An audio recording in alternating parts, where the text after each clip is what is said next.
Hello guys, welcome to another video on the GCE for YouTube channel. Today we are continuing with the correction of past GCE questions, and in this video we are doing the correction of the Cameroon GCE Ordinary Level Computer Science Paper 1 of the year 2024.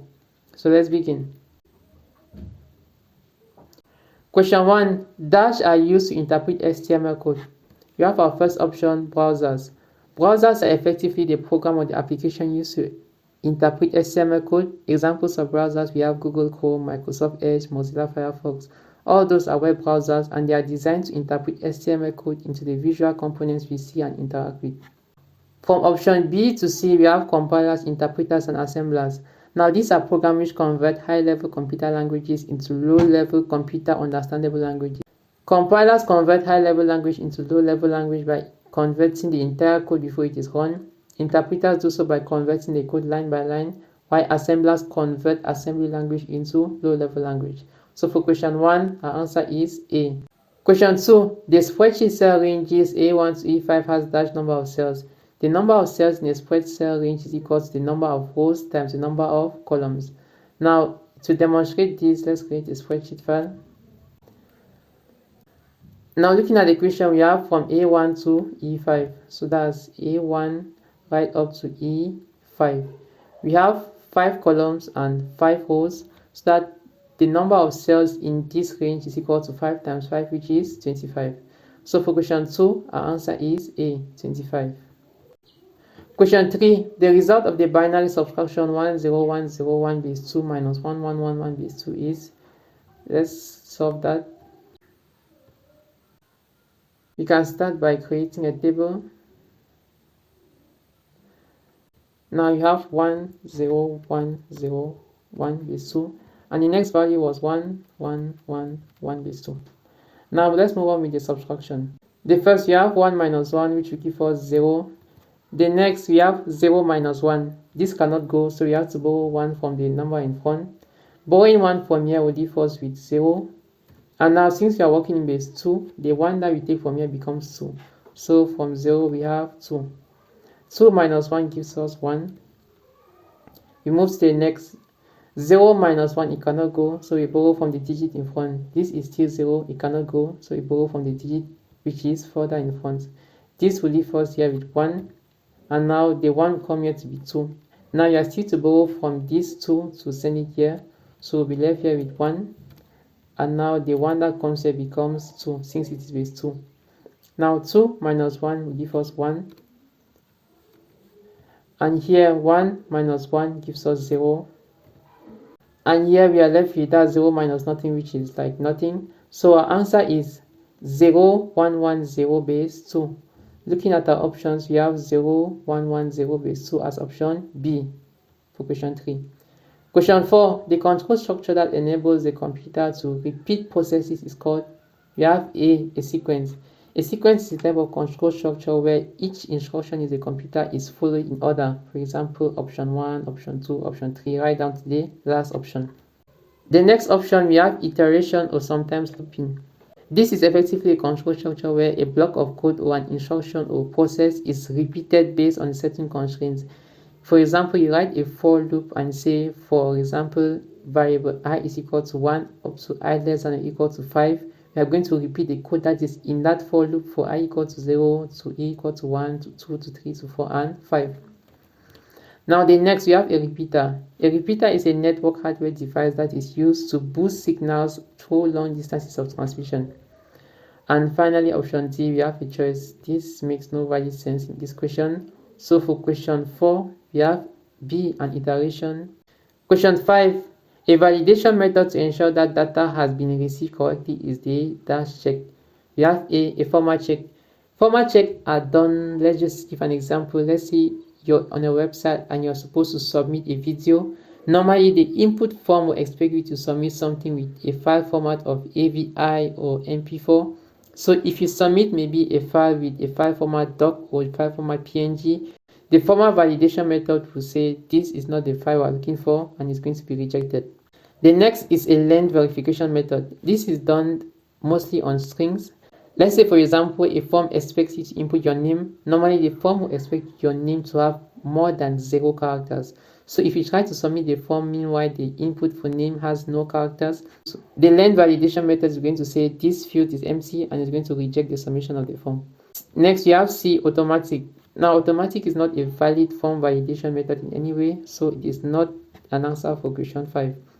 Option D, we have parity check. Parity check is a bit level check done on data which has been transmitted throughout the network. Now, how parity check works is this. When data has been successfully transmitted through a network, every bit of the received data is going to be compared to every bit of the data which was sent to ensure that every bit matches perfectly to the received data. Now, if every bit of the received data matches every bit of the original data, it is going to confirm that the data has been received correctly. So for question 5, our answer is D, parity check. Question 6. Signals from a transmission station are being faintly received by a user. A dash is needed to boost it. Option A, we have a modem. Modem stands for modulator, demodulator, and this is a network device used to modulate or demodulate signals on a network. When we say modulate signals, we mean converting signals from digital signals into analog transmissible signals, while demodulation means transforming received analog signals into digital signals that can be understood by the computer. Option B, we have a repeater. A repeater is a network hardware device that effectively boosts signal strength throughout long distances of transmission. Option C, we have a gateway. A gateway is used to connect two distinct networks. And finally, option D, we have a router. A router is a network device used to forward data packages throughout the network, preferably using the fastest and most efficient network path. So for question 6, the device used to boost signal strength is B, a repeater. Question 7, DBMS or database management system is an example of DAS software. We have A, system softwares. System softwares are softwares which are used to carry out essential tasks in a computer. Example of system softwares, we have the operating system, we have the firmware, we have the drivers. Option B, we have application softwares. Application softwares are softwares which are designed to carry out specific tasks in the computers. For example, we have web browsers which are used to interpret HTML, we have social media which are used for communication, and we have database management systems which are used to manage databases. Option C, we have operating systems. An operating system is an example of a system software, and as we said, these are softwares which are essential for the computer to function. Example of operating systems, you have Android, Linux, Windows, iOS, and so on. Option D, we have utility softwares. Utility softwares are softwares which are used to perform infrastructural maintenance tasks in the computers. For example, disk defragmentation softwares. So for question 7, a database management system is an example of an application software.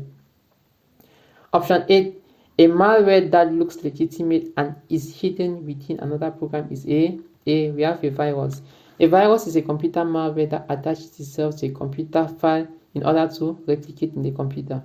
Option B, we have a worm. A worm is a computer malware that can replicate itself in a computer even without a host file. Option D, we have a Trojan horse. A Trojan horse is effectively a computer malware that dissimulates itself as a legitimate software only to get in your computer and cause harm. Option D, we have bomb, or sometimes called logic bomb. These are tasks which are operated based on a specific logic in a real-time system. So for question 8, our answer is C, a Trojan horse. Question 9, which of the following 32-bit computer system has the highest throughput? Throughput basically talks about how much data the computer can process in a given time. So looking at our option, we have option A, 2 GB of RAM, 1.3 GHz. I'll assume this gigahertz has to talk about the processor clock speed.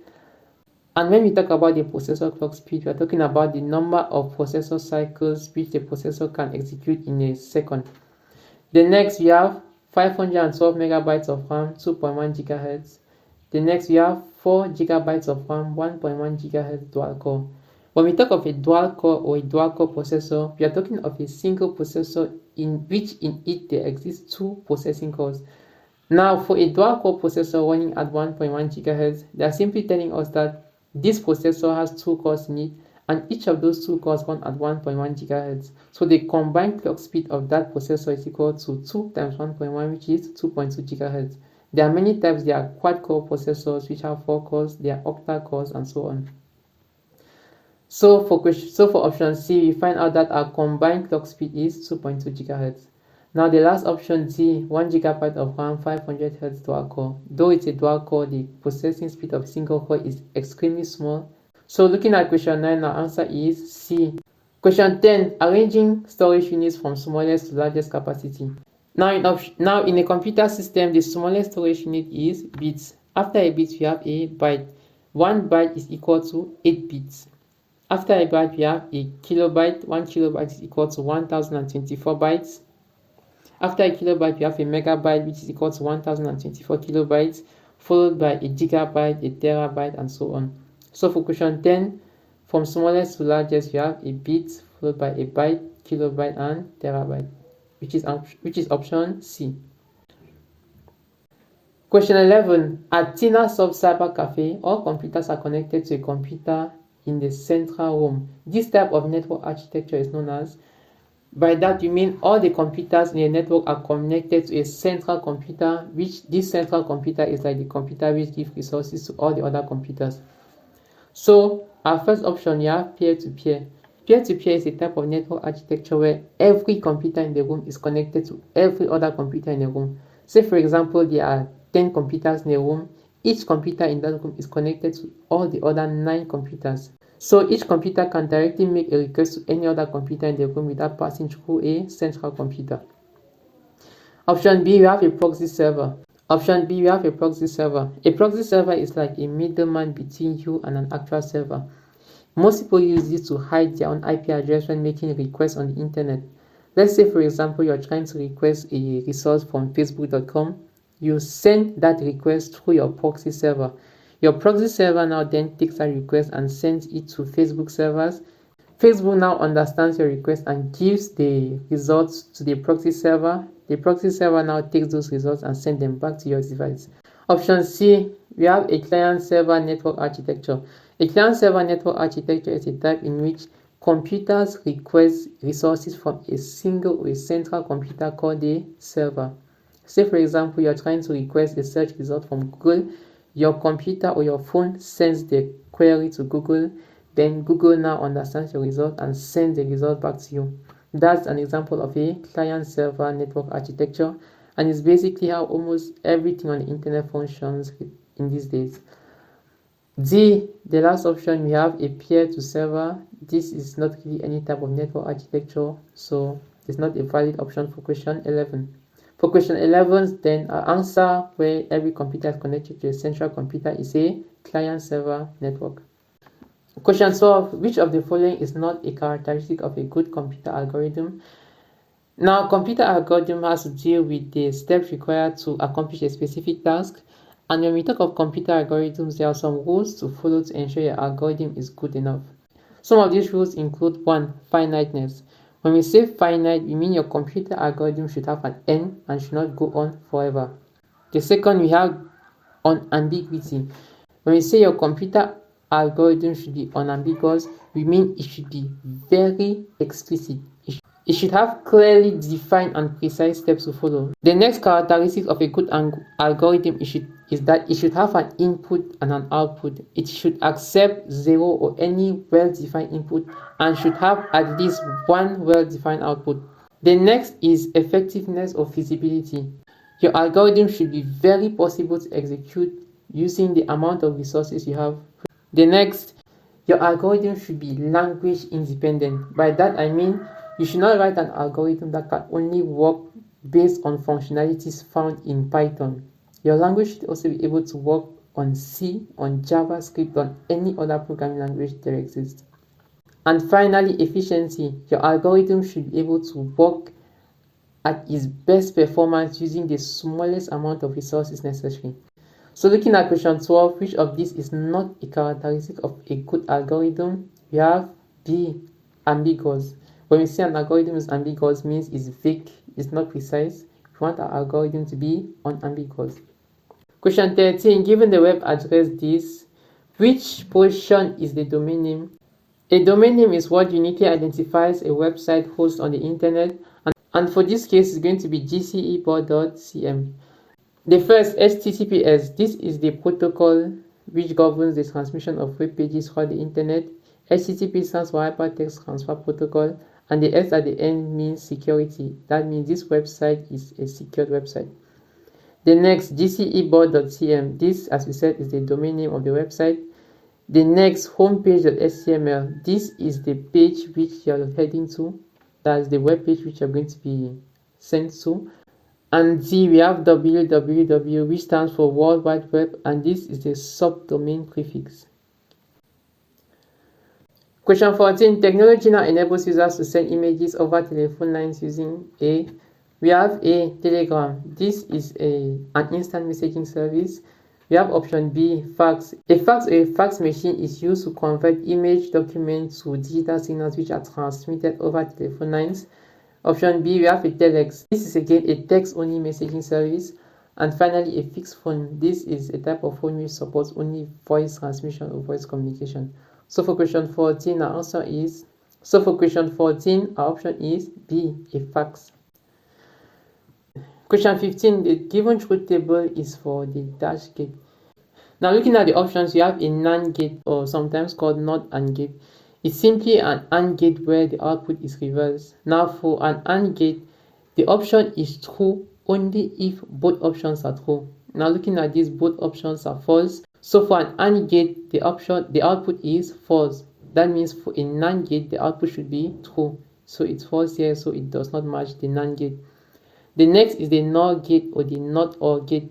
As for the NAND gate, the NOR gate is an OR gate where the values are inverted.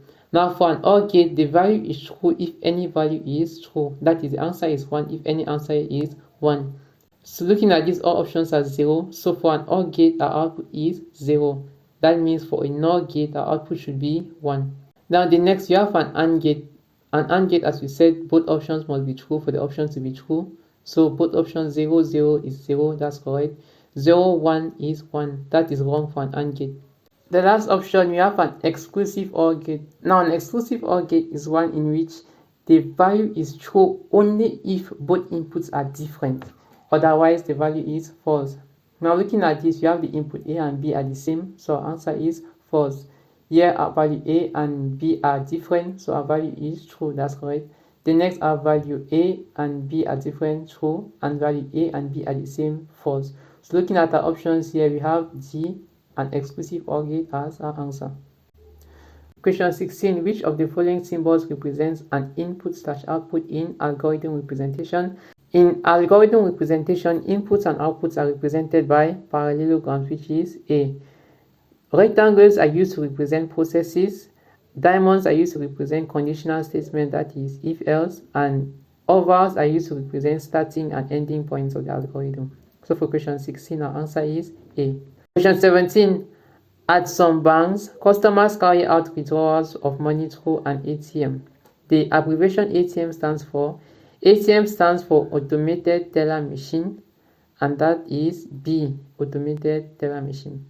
Question 18. The error message wrong date and time during booting appears due to a malfunctioning of the. This happens due to a malfunctioning of the CMOS battery. CMOS stands for Complementary Metal Oxide Semiconductor, which stores some computer important settings as well as manages the computer's date and time even when the computer is switched off. The other options, CPU, Central Processing Unit, Basic Input-Output System, and Random Access Memory, do not affect the computer's time when it's turned off.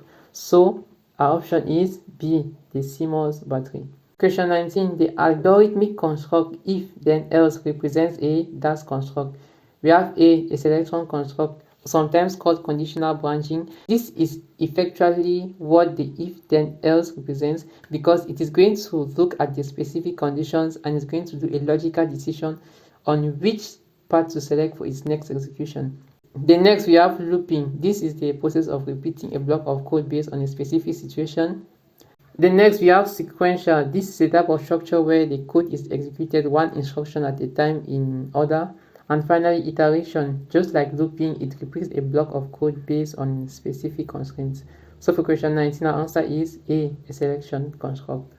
Question 20. The logic circuit below functions the same way as the dash gate. Now looking at the shapes or the gates in this circuit, we have the first one which is an OR gate and the next one which is a NOT gate. The combination of an OR gate and a NOR gate gives us a NOT OR gate or a NOR gate, which is A. Question 21. Using the internet in a manner that will not hurt or annoy other users is referred to as. Option A, we have etiquette. Etiquette generally refers to offline, social, morally justifiable behaviors. Option B, we have netiquette. Netiquette is a combination of network and etiquette, and as it suggests, it has to deal with morally justifiable behaviors on a computer network, which an internet is. Option C and D, good conduct and internet morals, are just generalized terms. So for question 21, our best option is B, netiquette.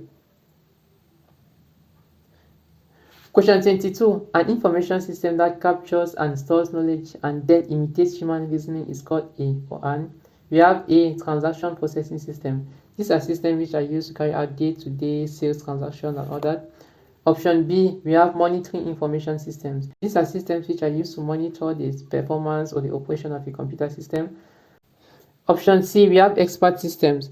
Expert systems are systems that use internal knowledge database and automated rules to mimic humans' personal behaviors and logical reasonings, which is what matches question 22.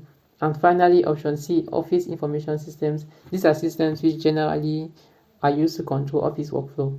So for question 22, our option is C, an expert system. Question 23, the person who ensures that a system is developed in time and with acceptable quality is. We have A, the project designer. This is the person who creates blueprints or designs how the system will look like. Option B, a manager. A manager is effectively the person who is responsible for organizing the resources, tracking the milestones, and ensuring that the project's constraints, that is the time, the quality, and the scope, are respected. Option C, we have the owner. The owner is like the person who has fought for the system to be produced and is normally responsible for funding the development of the system. And finally, the developer. The developer is the person who writes the system code, that is the code for developing the system. So for question 23, our answer is B, the manager.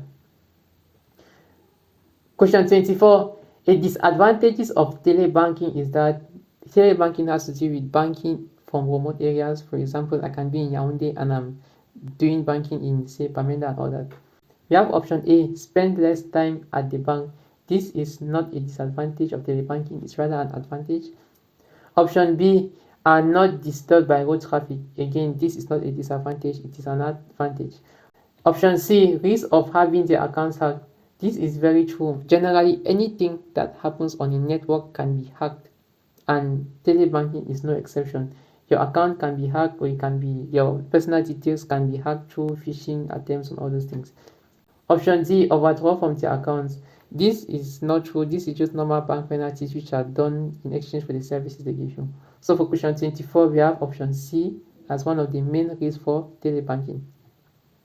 Question 25, in magnetic disks, data is organized on the disk in concentric sets or rings called. This refers to the tracks. The tracks are concentric sets or rings on which data is organized. Then next we have sectors. These are small pie-shaped storage units which are found over the tracks. Option C, we have heads. These are electromagnetic read and write components in the magnetic disk. And the last, blocks. Blocks are structural groupings of sectors. So for question 25, you have tracks as our answer.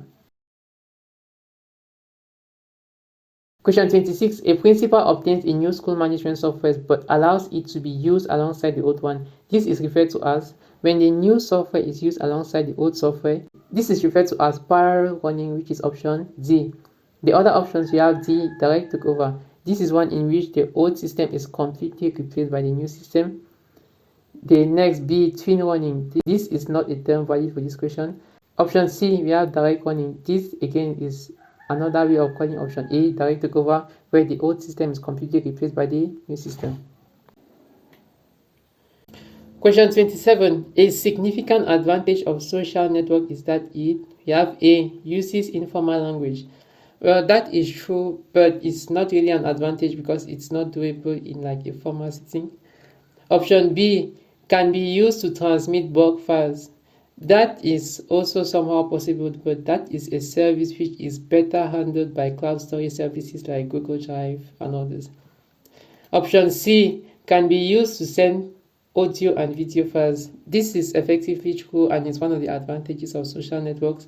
For example, WhatsApp, you can use to share a video or an audio file to a loved one. Option D, can be replied to at any time. Yes, again, this is true, but this is a service which is better handled by, let me say, email services and all that. So for question 27, I'll take C as the answer. Question 28, which of the following files can be opened by a video program? For a video program to open a file, the file needs to have a file extension that matches a video file. Now looking at the first option, you have picture.avi. The file extension here is AVI, and AVI stands for Audio Video Interleave, which is the extension for a video file. So 28, we have A as a possible answer. The second answer, we have B, image.jpeg. JPEG stands for Joint Photographic Expert Group and is a file extension for a picture file. Option C, we have carol.wav. WAV stands for Wave Audio Format and is the file extension for an audio file. And finally, we have style.mp3. mp3 is a file extension for an audio file. So for question 28, the video file is a picture.avi. Question 29, in computer programming, a compiler is a program that converts high-level computer language into low-level machine understandable language by converting the entire code before it is run. Now looking at our options in 29, we have C as the best answer which fits this situation. When they say source code compiler, by source code we mean the code the developer writes. Everything you write like hashtag, include stdio.h, printf, all these things is what we call the source code. Now the compiler will take your source code, it will translate it to an object code. An object code now is what the machine understands, which is written in binary. So for question 29, our answer is C. Question 30, the class of computers that can process data only in discrete form is called. When you talk of processing data in discrete form, we're talking of binary. Now looking at the options, we have A, analog computers. Analog computers process data as continuous sine waves, which is not discrete. The second, we have discrete computers. This is not any class of computer. The third, we have hybrid computers. Hybrid computers are like a mix of digital and analog computers. And finally, we have digital computers, which are computers that process data in discrete forms. That is, digital computers process data in ones and zeros only. So for question 30, we have our answer as D. Question 31, which of the following units of time are arranged in increasing order? We have the 3 units constants. We have picoseconds. 1 picosecond is equal to 1 times 10 to the negative 12 seconds. The next, we have nanoseconds. Nanoseconds is equal to 1 times 10 to the negative 9 seconds. And finally, we have milliseconds. 1 millisecond is equal to 1 times 10 to the negative 3 seconds. So looking at these options here, arranging in increasing order, we have the smallest, which is picosecond, then nanosecond, and finally milliseconds, which is A. Question 32. Android is a or an. You have a generation of youth. Well, no, Android is not a generation of youth. In computer science, Android is more of an operating system. Looking at the second option, we have type of smartphones. Well, though they are called Android phones, the reason why they are called Android phones in the first place is because they run the Android operating system. So B is not a valid option. The next, application program. An Android is an operating system, and an operating system is not an application software. Finally, we have D, operating system, which perfectly matches what Android is. Question 33. The information system component responsible for determining how operations should be carried out is. We have A, the user. The user is, well, the person who operates the information system. He does not determine how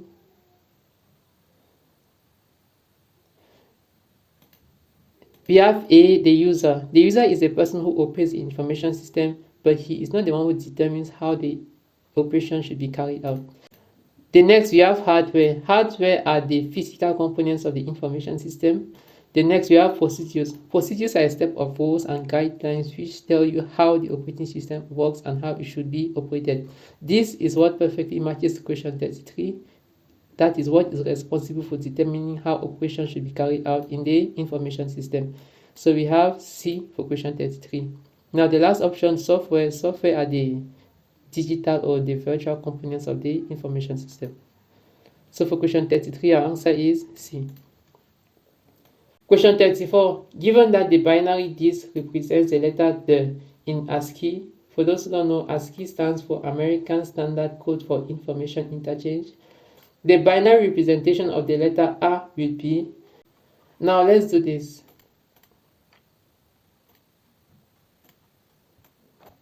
Now we have been given that the letter D is equal to this in binary. So to find the equivalent of the letter A in binary, we have to know the position of A related to D in the English alphabet. Now we have the English alphabet as such: A, B, K, D. Now we know that A is the first letter from the English alphabet, while D is the fourth letter from the English alphabet. That means from D to A we have 3 letters. So it means we are going to minus this decimal representation of D minus a decimal representation of 3. Now 3 in decimal is equal to 0, 1, 1. So to subtract this, let's create a table to put things in order.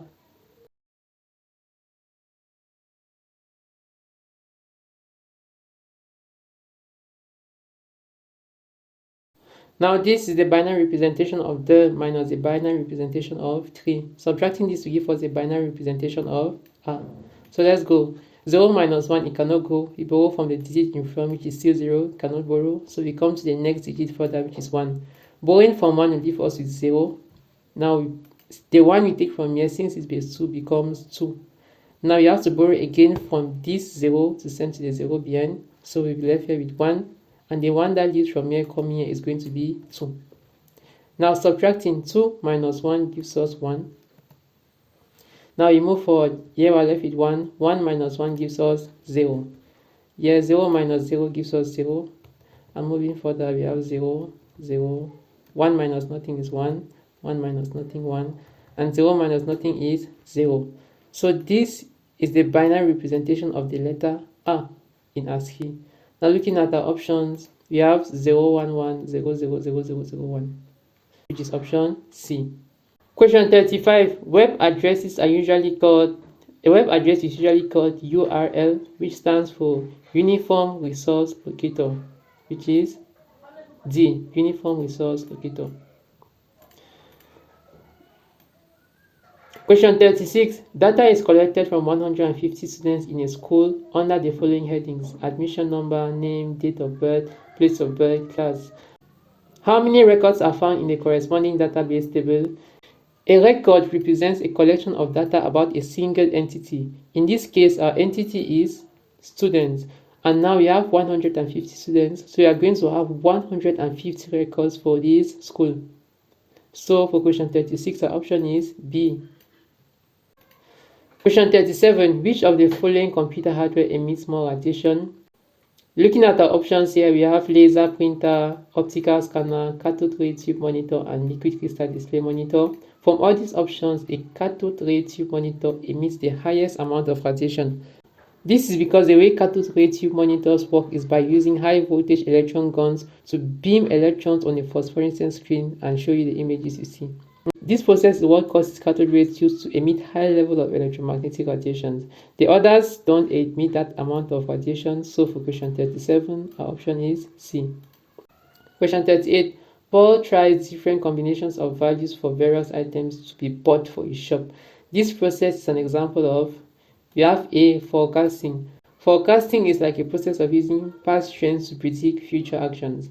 The next is what-if analysis. What-if analysis is a spreadsheet technique where values on a table are modified to see how it affects the final income, and this is exactly what Paul is doing. The next we have budgeting. Budgeting is like the act of setting a fixed spending limit, and the final we have processing, which is just, well, processing. So for question 38, our answer is B, what-if analysis. Question 39. A dual-core computer. As we earlier explained, a dual-core computer is a computer whose processor has 2 processing cores. The process of these 2 cores would double the processing speed of that computer. And looking at the options, we have A, has 2 motherboards, no. B, processes twice as much data as 1 core. This is effectively true. Dual cores have 2 cores, while 1 core has just 1. A dual-core computer will process twice as much data in a given time than a single core. The next option, C, has 2 system units, no. And the last, D, has twice as much memory as 1 core. That is not true. A to our core computer has to do with the processing speed, while memory is solely dependent on the RAM. So for question 39, our answer is B. Question 40. Testing different values to check the correctness of an algorithm is referred to as. This is referred to as C. Dry testing. That is the process of testing different values to see how the algorithm holds up. The first, we have logic error. This refers to an error in your programming logic. For example, you're trying to add a number, instead of writing A plus B, write A times B. That is a logic error. The next, debugging. Debugging is the process of fixing bugs in a code. You have D, execution. Execution refers to running your code. So for question 40, our answer is C. Question 41. The equivalence of the hexadecimal number CD base 16 in binary is. Alright, let's do this.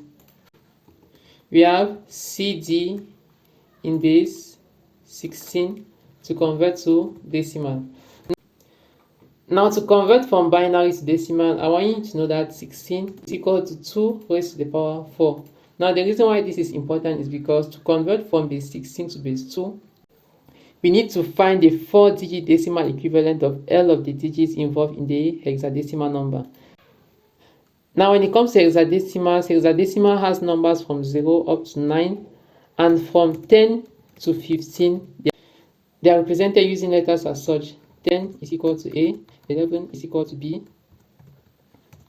12 is equal to C, 13 is equal to D, 14 is equal to E, and 15 is equal to F.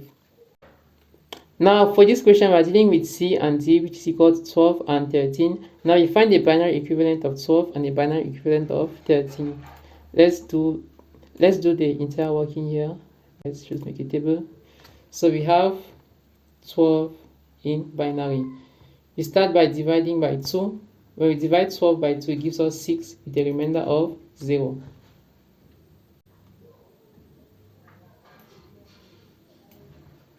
Let's move down. Let's continue. We divide by 2. 6 divided by 2 gives us 3 with a remainder of 0. Dividing again by 2, we have 3 divided by 2 is 1 with a remainder of 1. And 1 divided by 2 is 0 with a remainder of 1. This is the end of our division. So 12 in binary, we read from the bottom going up, is 1100 base 2. So we write that here, 1100 base 2. Now doing 13, let's make a table for 13. Now we have 13 here. Now let's do the division. Dividing by 2, 13 divided by 2 gives us 6 with a remainder of 1. Dividing by 2 again, 6 divided by 2 gives us 3 with a remainder of 0. Still dividing 3 by 2, we have 1 with a remainder of 1. And finally dividing 1 by 2 gives us 0 with a remainder of 1. So reading from bottom to top, we have 13 in decimal being equal to 1101 base 2. So you write that here, 1101 base 2. In this question, unfortunately, all the binary equivalents came out 4 digits. But just for heads up, in case you do a division and it comes out 3 digits, like so, for example, in base 16, you have to ensure that it's 4 digits. So in order to make it 4, you have to add a 0 in front of the division. Let's just give an example. If we're dealing with 3, the binary equivalent of 3 is 011. If we're doing 3 in base, if we're converting 3 from base 16 to base 2, we have to add a 0 in front of that to make it 4 digits. So now looking at our options, we have CD is equal to 11001101 in base 16. Looking at our options, we have A. Question 42. The longest time that a non-critical task can be delayed without affecting the duration of a project is A. This is referred to as the slack time. The next option, B, we have the lag time. The lag time is a delay between 2 sequential tasks. That is a task that cannot happen if the previous task has not been completed. That causes the delay in the duration of the project. Now, earliest time and late finish time represents the boundary duration of the project, but not the duration of the project. That is the earliest time to start and the latest time to finish. So for question 42, our answer is A, slack time. Question 43. A system is built such that it is turned off at 80 degrees Celsius and turned on at less than 50 degrees Celsius. This is an example of, you have a monitoring system. Option A, we have monitoring systems. Monitoring systems just monitor the values of the system, but they have no effect in the way the system functions. For example, a monitoring system can simply tell you that the system is 80 degrees, but that is all it does, nothing more. The next, heating system.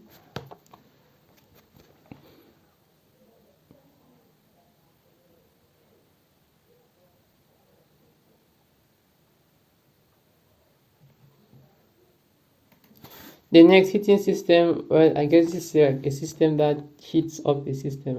The next, control system. A control system, as the name suggests, it is a system that controls how the system functions.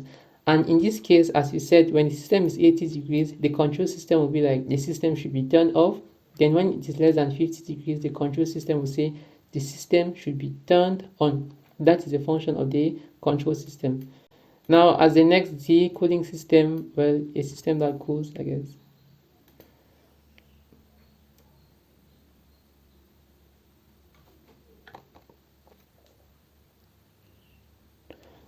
Now, the next, cooling system, a system that cools down the system if it's too hot. So for question 43, our best answer is C, a control system. Question 44, which of the following is not a physical transmission medium? We have A, microwaves. Microwaves are electromagnetic waves, and these are non-physical mediums of transmission. There is no physical connection existing between two computers that communicate through microwaves. So for question 44, A is our best answer. Looking at the other options, you have twisted pair, coaxial cable, and optical fiber or fiber optic. All these are physical mediums of transmission. They have a physical connection between two computers which use these mediums of transmission. So for question 44, A is our answer. Question 45, a diagram used in managing projects from start to finish is the flowchart. A flowchart just represents logical steps to follow in a program. A Gantt chart, this is a standard chart used in managing projects. It shows the tasks, the schedule, or the duration of each task and everything. The next is a bar chart. This is just a generic chart that shows the ranges of values in a data collection. And finally, activity chart. This is not really any standard type of chart. So for question 45, the answer is B, a Gantt chart. Question 46, a data type that accepts only two possible values is a dash data type. Option A, we have an array. An array is a collection of multiple data of the same type. For example, an array of integers, an array of strings, all those things. The next, we have Boolean. Boolean is effectively a data type that accepts only two possible values, 1 and 0, true or false, on or off, yes or no. That is a Boolean. Option C, we have a real. Real are floating point decimal numbers. Option D, we have integer. Integer is any whole number.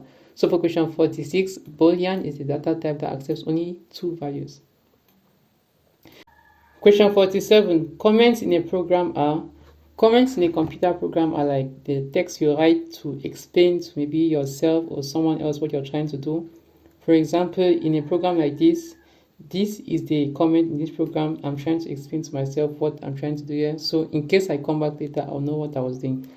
Now, one thing about comments in a program is that they affect nothing about the program. No matter what you write in your comment, the computer never considers it. So comments in the program are, we have A, never compare. This is true. Comments are never compared. The computer does not even consider them as part of the program. So we have A. The next option, always compare. That is false. C, we have always produces an output. As you said, the comment does not affect your program in any way. And finally, D, never produces an output. Yeah, this is true, but never being compared is a better way to define what comments are. So for question 47, you have A. Question 48, files for archiving are usually protected from unauthorized access by, we have A, using a password. Well, using a password on an archive can effectively protect it from unauthorized access. So a password for now, we can hold it as a valid option. The next, we have B, antivirus. Antivirus are used to protect the computer from malware attacks, but that does not really talk about protecting it from unauthorized access. Option C, we have encryption. Encryption is a process of converting data from readable formats to non-readable formats, and this is a very effective way of protecting your data from unauthorized access. Contrary to passwords which can be cracked, encrypted data Even if someone comes and steals the archive, without the encryption key, the person can do absolutely nothing with the data. So for question 48, for now, C is our most valid option. Option D, we have backing up. Backing up is the process of creating a copy of this file in a different storage medium to reduce the risk of the file getting missing. So for question 48, the most valid option is C, encryption.